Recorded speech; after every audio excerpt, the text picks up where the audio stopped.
বানে বিধ্বস্ত কৰাৰ এলেকাৰ এটি কিশোৰৰ জীৱন যুদ্ধ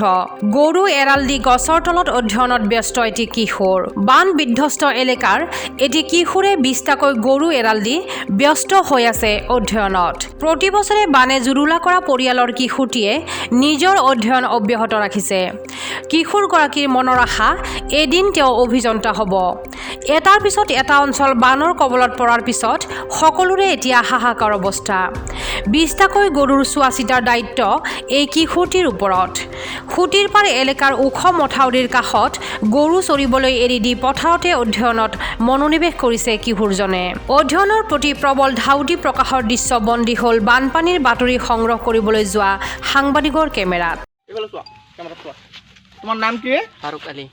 কোন ক্লাছত পঢ়া এটাত কোন স্কুলত সুতিৰপাৰা হাইস্কুল হাইস্কুলত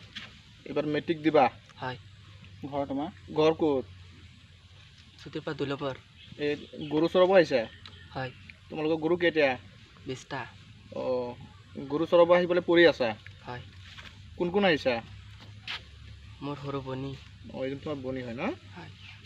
কিতাপ লৈ আহিছা হয় ঠিক আছে গুড জুৰিয়াৰ পৰা টমিছুদ্দিনৰ ৰিপৰ্ট নেক্সটা নিউজ গুৱাহাটী